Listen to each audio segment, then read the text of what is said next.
నా తల మీద ₹1,00,00,000 ఎట్టడం, రెస్టారెంట్ క్లోజ్ చేయడం, వాళ్ళెవరో వచ్చి నన్ను చంపి నా బాడీ నీ దగ్గరికి తీసుకురావడం, ఇదంతా ఎందుకులే గాని నువ్వు ఆడనే ఉండు. నేను ఆడకే వస్తా. డబ్బులు ఆడనే ఉంచు, వాళ్ళని ఆడకే రమ్మను. టైం కలిసి వస్తుంది, మ్యాటర్ క్లోజ్ అయిపోతుంది. ఏమైంది? ప్రోగ్రామ్ మారింది. నువ్వు ఇప్పుడు భగవాన్ ఇంటికి వెళ్తున్నావా? డబ్బు సంపాదించాలనుకున్నా ₹1,00,00,000 వస్తుంటే ఎందుకు వదులుకుంటా? డబ్బు కోసం ఎంత రిస్క్ చేయాల్సిన అవసరం నీకేమొచ్చింది? డబ్బు కోసం ఏమైనా చేస్తా. నేను ఏడున్నా మీరు ఏడుంటారు. డబ్బు సంగతి నేను చూసుకుంటా.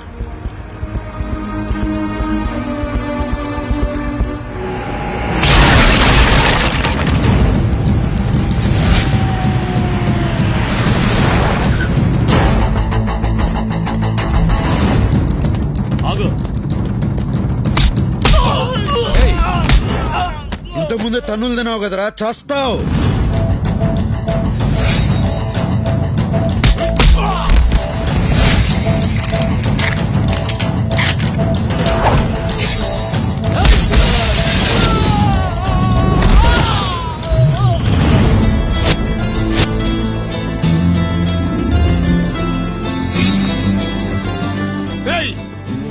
పైకి డబ్బు తీసుకోండి.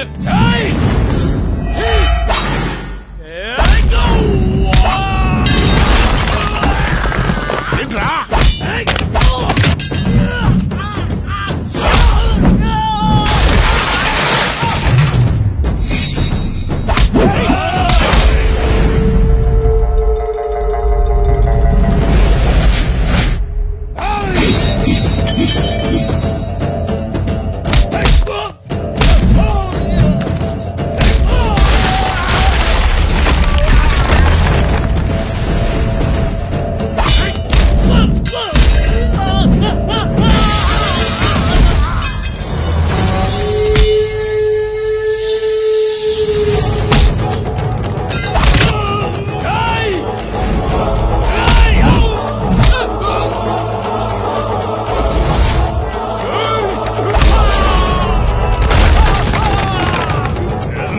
ఈ కోటు కనుక నువ్వు కోటిస్తానంది.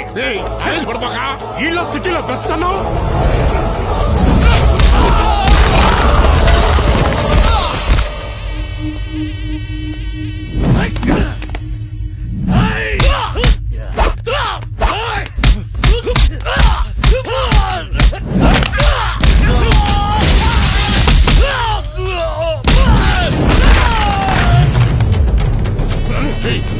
నేను చెప్పేది కదా.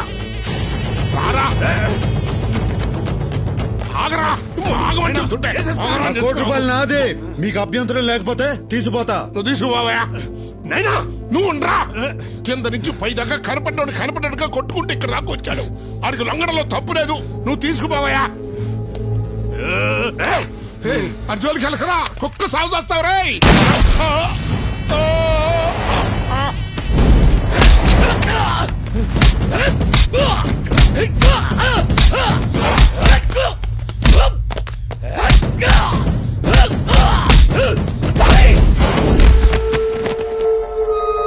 చూసినావా? ఈడికాను లొంగిపోమంది. చూసినావా?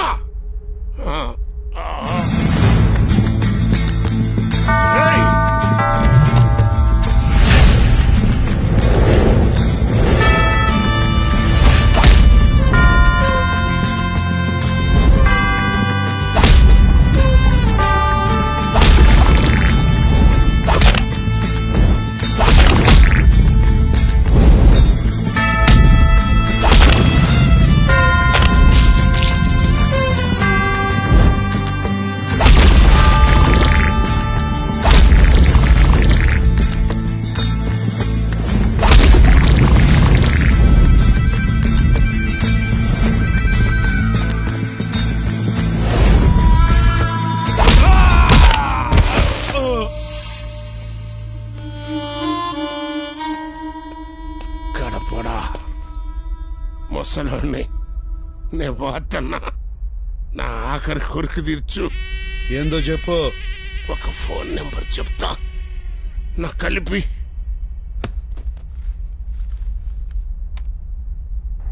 చెప్పు గంగన్న. ఈ కడపుడు నన్ను నా సామ్రాజ్యాన్ని కూల్చేశాడు, నా కొడుకుని చంపేశాడు. నేను పోతున్నా. పెద్దనకు చెప్పు, కడపు నిడిచిపెట్టదు. రేయ్ ఫోన్ పెద్దన్నకీరా. ఎవడా నువ్వు? ఈడు చెప్పిన కడపండి నేనే. నువ్వు ఎవడో గాని లెక్క పెట్టుకో. రోజులు కాదు గంటలు లెక్క పెట్టుకో. రేపు నీకు పోస్ట్ మార్టం జరుగుతుంది. డాక్టర్లు నీ బాడీలోంచి 25 బుల్లెట్లు బయటికి తీస్తా. ఎదురించేదానికి దమ్ము లేనోడే బెదిరించేదానికి కొత్త కొత్త మాటలు ఎదుక్కుంటాడు. నీ టైం దగ్గర పడింది. రేయ్ నీకు టైం బాగుండి ఏడలేవు. ఉండుంటే నీకు ఇలా పుచ్చలేచేది, రేపు పోస్ట్ మార్టం జరిగేది. రేయ్ నాతో పెట్టుకున్న వాళ్ళందరూ మట్టిలో కలిసిపోయారు. నువ్వు పెట్టుకున్నావు, నీకు చావు మూడింది. ఇది నా వార్నింగ్ కాదు, అల్టిమేట్.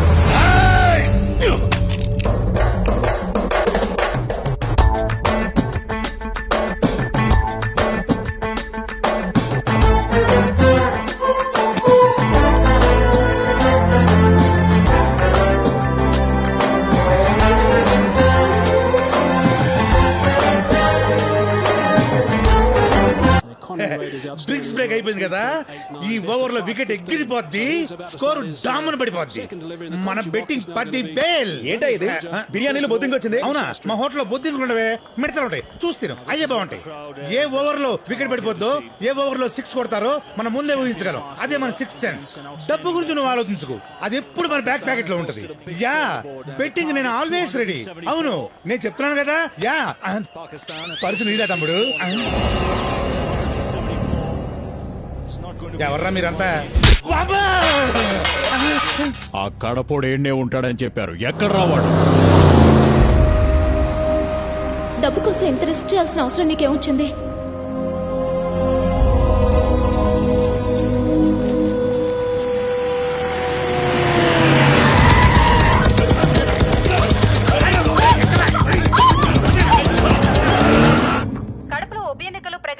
దీనికి సంబంధించి మరిన్ని వివరాలు మా ప్రతినిధి సాయిని అడిగి తెలుసుకుందాం. సాయి చెప్పండి, ఈసారి కడప ఉప ఎన్నికల్లో అధికార పార్టీ రెబల్ అభ్యర్థి దేవేందర్ రెడ్డి నుంచి ఎలాంటి సవాల్ ఎదుర్కొంటుంది? శ్రావణి, అవినీతి ఆరోపణలను ఎదుర్కొని పార్టీ టికెట్ ని పోగొట్టుకున్న మాజీ ఎమ్మెల్యే దేవేందర్ రెడ్డి కడపలో రెబల్ గా పోటీ చేస్తున్నాడు శ్రావణి. అయితే ఆయన ఓటర్లని ఎంతవరకు తన వైపు తిప్పుకోగలడు అనేది అనుమానమే శ్రావణి.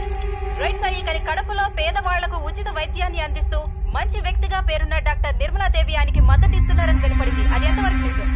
అదే నిజమైతే ఆయన గెలుపు ఖాయం శ్రావణి. ఎందుకంటే ఇక్కడ పేదవాళ్లు ఆమెని ఒక మదర్ తెరిసాలా చూస్తారు. ఒక్కసారి ఆవిడ మీడియా ముందుకు వచ్చి ఎవరికి ఓటేయమంటే వాళ్ళకే ఓటేస్తారు ఇక్కడి ప్రజలు. నిర్మలమ్మ, నువ్వు నాకు మద్దతు ఇస్తావు.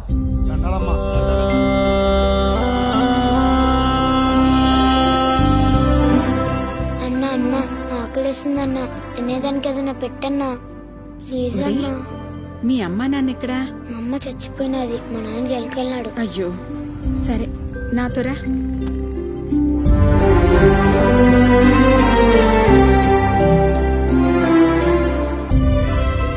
లక్ష్మమ్మ, ఇక నుంచి వీడు మన దగ్గరే ఉంటాడు. అట్నే అమ్మా. దండాలమ్మా. Good morning ma'am. హలో, ఏం డాక్టర్ అమ్మా? ఎవరండి? దేవేందర్ రెడ్డి. చెప్పండి, ఏం కావాలి? ఈ బై ఎలక్షన్ లో నాకు నీ మద్దతు కావాలి. ఈ రాజకీయాలు నాకెందుకు బాబు, నేనేదో వైద్యం చేసుకునే సామాన్యురాలిని. నీ చేతిలో స్టెథోస్కోప్ తప్పిస్తే చిల్లి గవ్వలేదన్న సంగతి నాకు తెలుసు, ఆ జనానికి తెలుసు. అందుకే నిన్ను ఆకాశానికి ఎత్తేస్తా ఉండారు. అందుకే నేను మద్దతు అడుగుతాండా. నేను అడిగేదానికి కారణం కూడా నీకు తెలుసు డాక్టర్ అమ్మా. నీకు ఇంత పేరు ప్రతిష్ట తెచ్చిపెట్టినది ఆ ఆస్పత్రి, ఆ బిల్డింగ్ నీకు దానంగా ఇచ్చినది ద్రుపద రెడ్డి, మా నాయన. ఆ అధికారంతోనే అడుగుతాండా. నువ్వు మంచివాడివైతే ఎవరి సపోర్టు అక్కర్లేదయ్యా. మంచిగా చెప్తే నువ్వు వినవనే, నీ కూతుర్ని కిడ్నాప్ చేయించాను. గంటలో మీడియా నీ కాడికి వస్తాది. నాకు మద్దతు ఇస్తుంటానని చెప్పు, లేకపోతే నీ కూతురు బాడీ నీ ఇంటికాడికి వస్తుంది. ఫీడ్ చేసుకో. మీరు దేవేందర్ రెడ్డికి సపోర్ట్ చేస్తున్నారా? నేను ఎవరిని సపోర్ట్ చేయటం లేదు. నాకు రాజకీయాలు పడవు. మేడం మేడం మేడం లేపేండ్రా దాన్ని. అట్నే బావా, బావా దీన్ని లేపేయమంటాడ్రా. చీర ఎలా ఉంది? కలర్ నాకు బాగా నచ్చింది. కాస్త బార్డర్ ఎక్కువైతే బాగుండేది. ఏమంటారు? ఏందైతే నిన్ను కిడ్నాప్ చేసినాము, చంపబోతాండాం. మీ అమ్మాయేమో అట్ట చెప్పినది, నువ్వేమో చీర గురించి మాట్లాడతాండా. అసలేందే మీ ధైర్యం? నా ధైర్యం ఏంటి కాదు, ఎవరు అని అడగాలి. ఎవరో తెలుసా? సత్య, మా అన్నయ్య.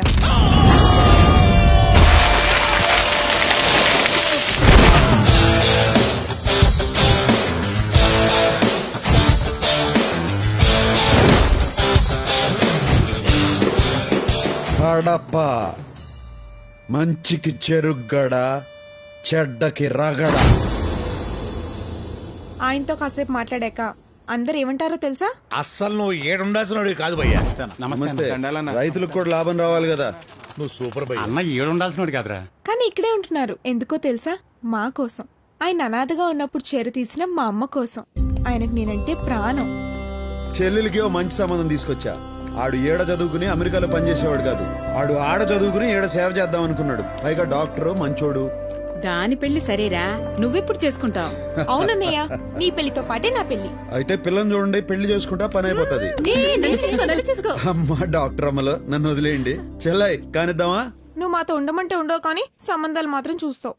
అవునరా, నువ్వు కూడా మాతో కలిసే ఉండొచ్చు కదా. అమ్మా నేను మాసు, నా ఫ్రెండ్స్ మాసు. నేను మీతో ఉంటే మీరే ఇబ్బంది పడతారు. నేను ఏడున్నా మీరు ఏడుంటారు. అయితే ఇప్పుడు ఏమంటావే? అమాయకులకు ఏం జరిగినా ఊరుకోనాయనా. అమ్మ ఫ్యామిలీకి ఏమైనా జరిగితే ఊరుకుంటాడా? ఊరుకోడు. ఏదో ఒకటి చేస్తాడు. ఏం చేసినా నీ దిమ్మ తిరిగిపోయేటట్టు చేస్తాడు. బావా, ఆ అమ్మాయిని జాగ్రత్తగా ఇంటికాడ దిగబెట్టరా. బావా చెప్పింది చెయ్యి. ఏంద్రా ఇదే? బావా దీన్ని ఇంటికాడ ఇడిచిరమ్మంటాడు. దిమ్మ తిరిగిందా? ఏం జరుగుంటుందో చెప్పనా? చూడు. ఏందే నీ గోల? ముఖ్యమైన ఫోన్ మాట్లాడుతుంటే ఏంది నసా? అక్కడ చూడయ్యా. రా దేవేందర్ అన్న, అన్నం తిందాం. రే హరి, గోపయ్య.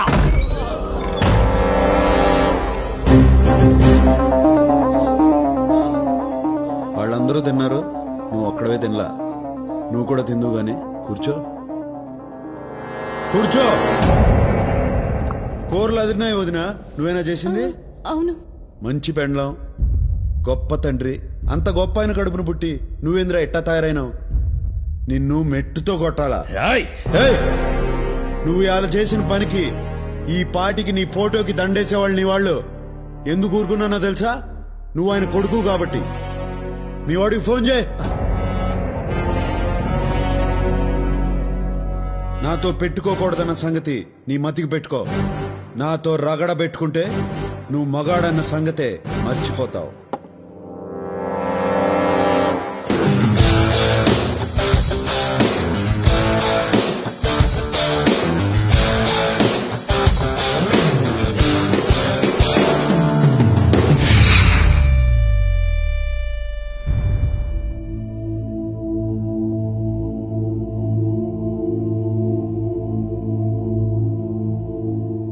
అమ్మా, ఈ బిల్డింగు, దాని పరిసరాల్లో ఉన్న భూమి దేవేందర్ రెడ్డి గారి తండ్రి కీర్తిశేషులు ద్రుపదరెడ్డి గారు నోటి మాటగా ఏ విధమైన రాతకోతలు లేకుండా హాస్పిటల్ కోసం మీకు దానం ఇచ్చింది.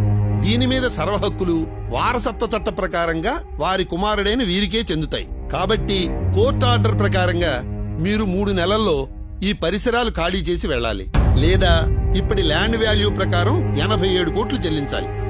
లేకపోతే కోర్టు మిమ్మల్ని బలవంతంగా ఖాళీ చేయిస్తుంది. ఎంతో మంది పేదవాళ్లకు సహాయపడుతున్న ఈ హాస్పిటల్ తీసేస్తే వాళ్ళంతా ఏమైపోతారో. వాళ్ళు నువ్వు కలిసి బజారు పడండి. బజారు ఏంటి బాబు ఇది?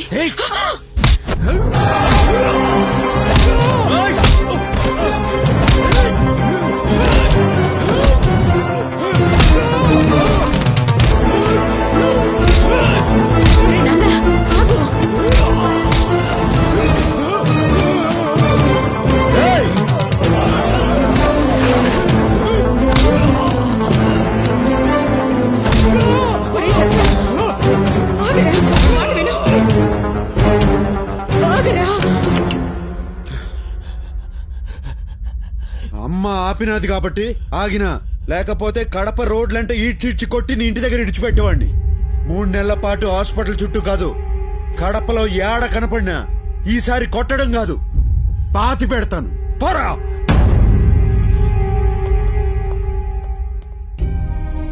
అమ్మా, డబ్బు సంగతి నేను చూసుకుంటా. ఈ ఆసుపత్రి ఆడకే పోదు, ఎప్పటిలాగే నడుస్తుంది. ఇది నా మాట.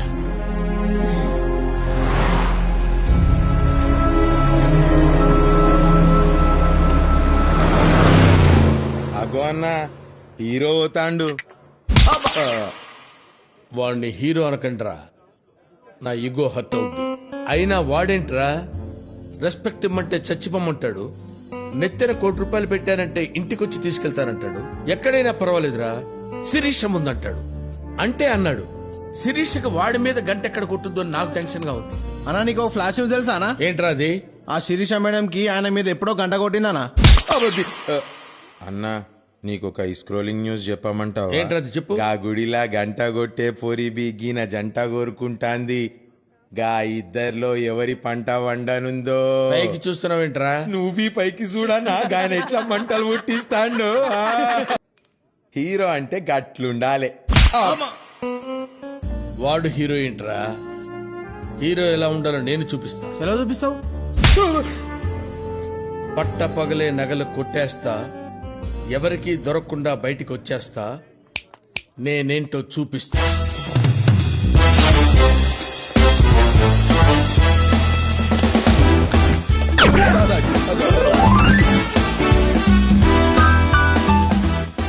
ఆ డిజైన్ చూపించు. Okay sir. This is Krishnaprasad IPS special branch. చెప్పండి సార్, మీకు ఏ సాయం కావాలి? నో, నేనే మీకు సాయం చేయడానికి వచ్చాను. చార్లెస్ బస్వరాజ్ అనే ఇంటర్నేషనల్ జ్యువెల్ థీఫ్. అంటే అంతర్జాతీయ నగల దొంగ? ఎస్, వాడు మీ షాప్ లో రాబరీ చేయడానికి రాబోతున్నాడు. Intelligence report. నిజమా? దేవుడా. ఎక్కడో వెతుకుతావెందుకు, ఎదురుగానే ఉన్నాడు. నేను చెప్పినట్టు చెయ్యి, వాడు చచ్చినట్టు దొరుకుతాడు. చెప్పండి సార్, ఏం చేయమంటారు? వాడు మీ షాపుకు వచ్చే నగలన్నీ సంచిలో పెట్టి ఇచ్చేయమంటాడు. మీరు నకరాలు చేయకుండా ఇచ్చే. మేము వాడి కోసం బయట రౌండ్ అప్ చేసి ఉంటాం. వాడిని రెడ్ హ్యాండెడ్ గా పట్టుకుంటాం. ఆ తర్వాత వాడు జైల్లో గోడలు చూసుకుంటూ కూర్చుంటాడు, మీరు షాపులో గోల్డ్ చూసుకుంటూ కూర్చుంటారు. Okay, thank you sir. బయట సెక్యూరిటీ లేకుండా